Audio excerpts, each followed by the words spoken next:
안녕하세요. 반갑습니다. 이현주입니다. 네,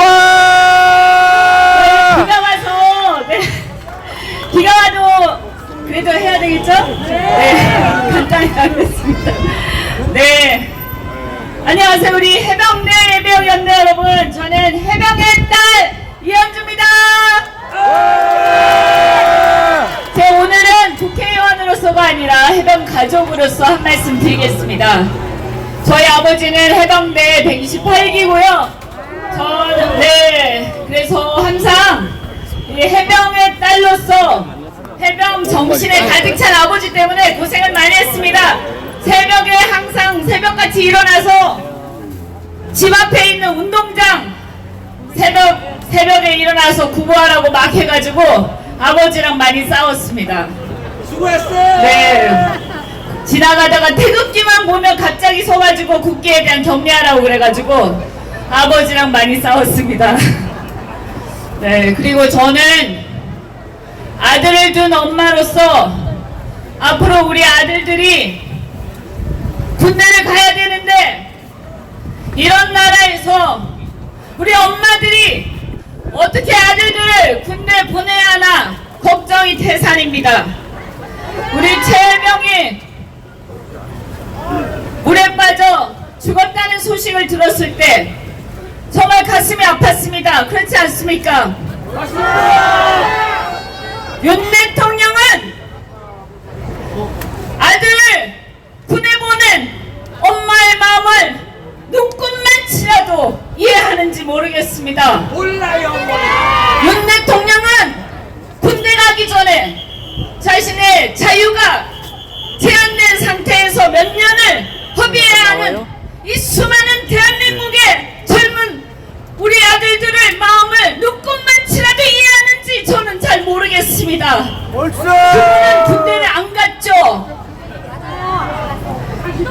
혹시라도 군대 간 사이에 우리 아들들한테 무슨 일이 생길까 엄마들은 마음이 조마조마합니다. 저 아들은 아직 안 갔지만 앞으로 가야 될 날이 있는데 저는 안 보내고 싶어요. 솔직히 말씀드리면 그렇게 얘기합니다. 군대 간 젊은이들한테 야 군대 가서 억지로 무슨 일 시키면 하지 마라. 그거 왜 하냐. 그거 목숨 거는 일 왜 하냐. 만약에 진짜 위험하면 하지 마라. 이렇게 얘기하고 싶습니다. 그런데 정말 놀라운 일이 수해에 나서 거기서 포항에서 그 수해 나서 거기가 어디였습니까? 그 경북에서 수해가 나서 주민을 구하다가 죽은 게 아니고요. 그 카톡을 여러분 보셨죠? 거기 보면요. 수해는 주민을 구하다 죽은 게 아니라 그 잘난 사단장, 그 사단장 자기 진급하느라고 자기 홍보하느라고 우리 군인들 우리 아들들 거기서 빨간 셔츠 입고 깊은 물에 구명조끼 하나 없이 들어가라고 했습니다. 들어가라고 했단 말입니다. 저는 아주 피가 거꾸로 솟습니다. 윤석열 대통령 그리고 그 책임자들 우리 국민들 앞에 우리 젊은이들 앞에 우리 아들들을 보내보낸 부모들 앞에 무릎 꿇고 사죄해도 우리는 성이 차지 않습니다. 그런데 그것을 수사하던 박정원 대령은 어떻게 했습니까? 누명을 씌워서 항명죄로 구속하려고 하지 않았습니까? 기가 막히죠. 어디 조선시대에 사독에서나 볼 법한 졸렬한 짓입니까 이게.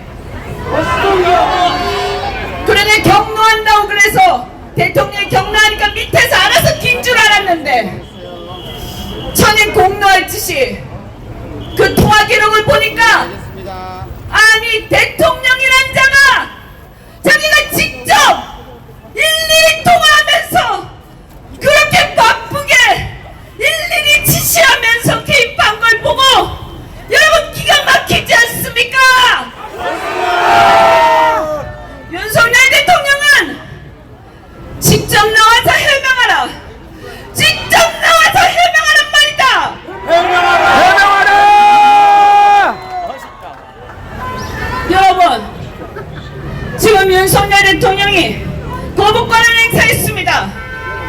윤석열 대통령이 또 거부권을 행사할 것 같습니다. 이 세상 어느 천지에 자기가 가장 혐의를 받고 있는 이 어마어마한 사건을 두고 가장 범죄자로 혐의를 받고 있는 자가 어디 감히 수사를 거부한단 말입니까?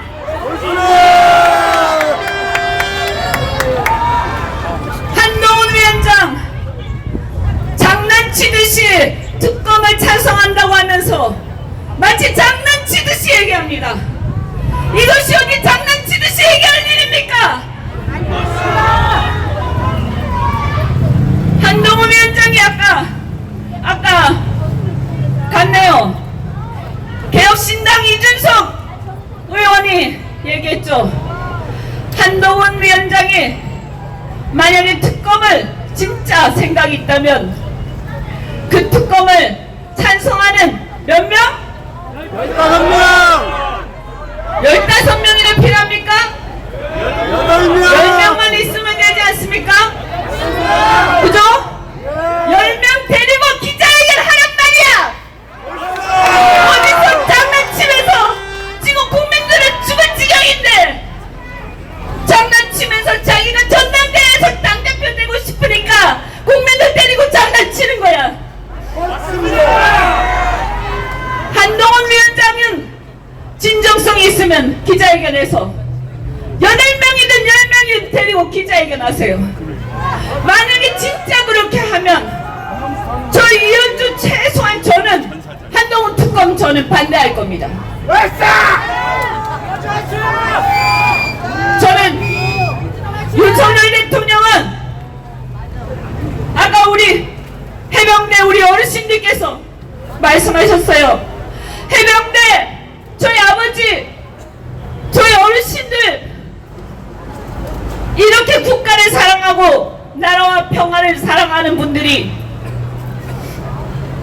이런 분들이 이 해병대뿐만이 아니라 이런 분들이 대한민국을 지켜오신 분들이십니다. 지금은 6월의 마지막 날입니다. 이제 6월이 지나갑니다. 국가보훈의 날, 국가보훈의 달, 나라를 이 대한민국을 지켜오신 분들은 바로 이런 분들입니다. 이렇게 대한민국을 지켜오신 분들, 나라를 지키는 이런 분들 앞에 윤석열 대통령은 똑바로 말씀하셔야 합니다. 윤석열 대통령, 나라를 지키는 자가 바로 대통령입니다. 그런데 대통령이 국가 기강을 앞장서서 무너뜨리고 있다면 그 자는 대통령의 자격이 없습니다.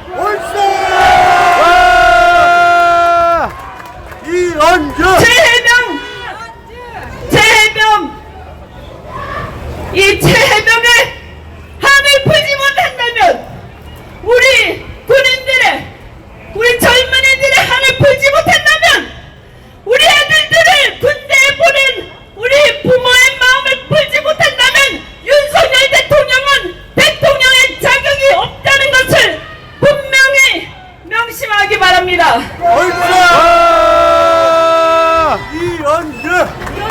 고맙습니다. 우리가 반드시 우리는 이길 것입니다. 대한민국을 반드시 지켜낼 것입니다. 나라를 반드시 바로 세울 것입니다. 여러분 끝까지 힘내겠습니다. 다 같이 함께 대한민국을 지켜냅시다. 고맙습니다.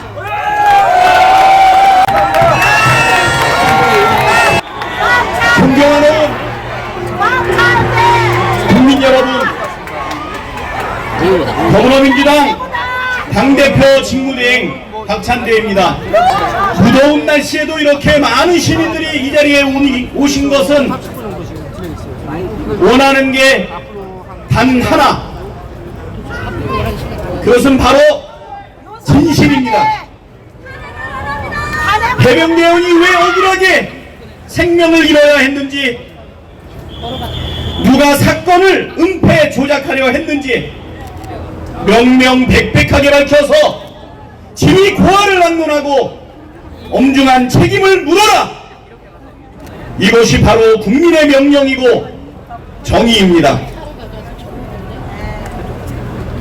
지금까지 드러난 모든 정황은 윤석열 대통령이 직접 개입했다는 사실을 또렷하게 말하고 있습니다.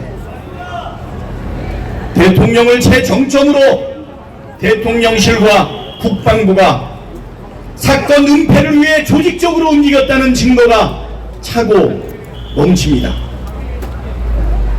심지어 김건희 영부인의 개입 의혹도 증폭되고 있습니다.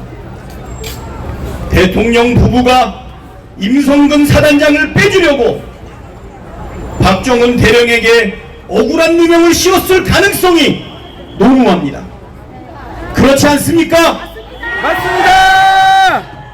이것이 사실이라면 결코 용서할 수 없는 중대 범죄입니다. 사실이라면 아니야. 탄핵당한 박근혜 정권을 뛰어넘는 최악의 국정농단 아닙니까? 맞습니다.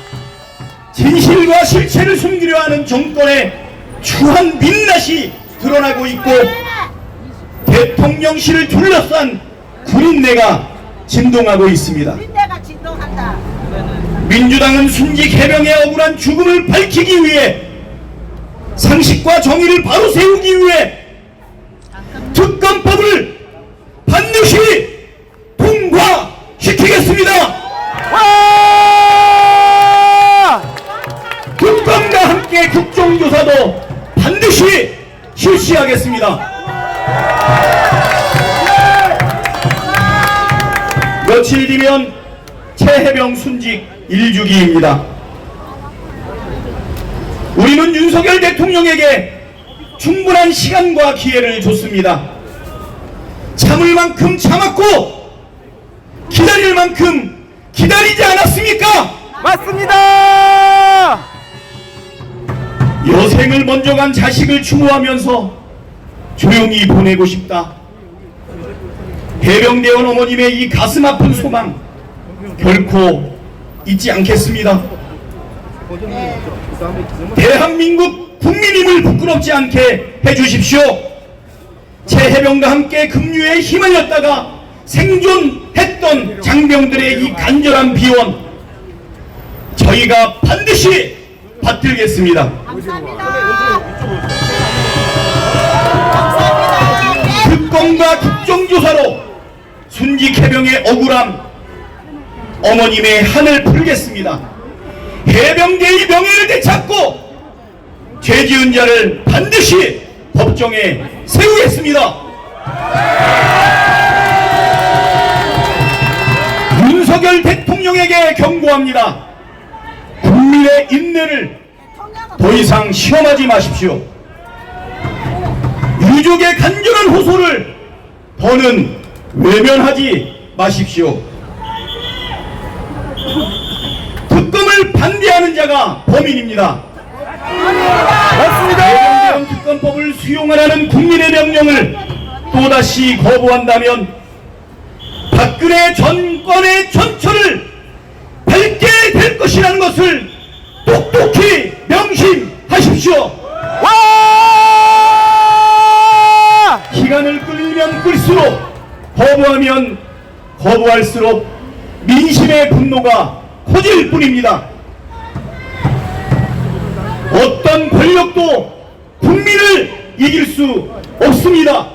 맞습니다. 어떤 권력도 정의를 이길 수 없습니다. 맞습니다. 어떤 권력도 진실을 이길 수 없습니다. 맞습니다. 민주당은 국민과 함께 민주당 싸우겠습니다. 민주당 화이팅! 민주당 최고다. 기필코 정의가 승리한다는 것을 입증해 보이겠습니다. 감사합니다. 와! 민주당 잘한다! 이곳에서 얼마 떨어지지 않은 곳에서 이태원 참사가 있었습니다. 이태원 참사 다음날 윤석열 대통령이란 사람이 현장을 방문했습니다. 그때 뭐라고 했는지 기억나십니까?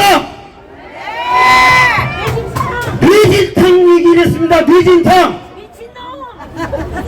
여러분, 그 당시 상황을 보도를 통해서 온 국민이 똑똑히 들었고 봤는데, 대통령이라는 사람은 그 다음날 현장에 가서 갑자기 뜬금없이 뇌진탕을 이야기했습니다. 미친놈이야 미친놈. 이해가 되십니까 여러분? 안 됩니다. 그 이후에 대통령은 영정 없는 불향소에 분향을 했고, 가족들이 만나달라는 요구는 철저히 무시했고, 일주기가 됐을 때는 가족들을 만나는 게 아니라 어떤 예배당에서 가족들과 상관없이 예배를 드렸습니다. 정상적입니까 여러분? 비정상이다. 그 이후로 한 번도 이태원 참사와 관련돼서 국민들이 이해할 수 있는 일을 한 적이 없습니다. 맞죠? 또 이해가 안 가는 일이 있습니다 여러분. 도대체 임성근이 뭐라고, 이 사람이 뭐라고 이렇게까지 하는 것입니까? 그런데 최근에 이 두 가지 국민적인 의혹에 대해서 밝힐 수 있는 단서가 나오고 있습니다. 맞죠? 여기서 멈춰야 되겠습니까? 더 가야 하겠죠? 갈 수 있죠? 가는 것이죠? 함께 하는 것이죠? 함께 하겠습니다. 그리고 여기 계신 해병대원분들 응원하기 위해서 한 말씀 더 드리겠습니다. 최근에 군대에서 얼차례로 군인 한 분이 목숨을 잃었습니다. 그 사망에 대해서 하나의 출신 장군이란 작자가 뭐라고 얘기했습니까? 운명으로 받아들여라. 그게 우파입니까? 그게 보수입니까 여러분? 전시도 아니고 평시에 실종된 시민을 수색하러 나가는 해병대원에게 최소한의 안전장비도 갖추지 않고 나가라고 했던 사단장 처벌하라고 하는 거, 그게 잘못된 겁니까 여러분? 그걸 좌파라고 얘기하면서 욕해야 됩니까 여러분? 이건 좌파냐 우파냐의 문제가 아니라 사람이냐 아니냐의 문제입니다 여러분. 우리 사람 같지도 않은 것들 상대해야 되겠습니까 여러분? 우리는 사람입니다. 사람이 얼마나 강한지 꼭 보여주십시오 여러분. 감사합니다.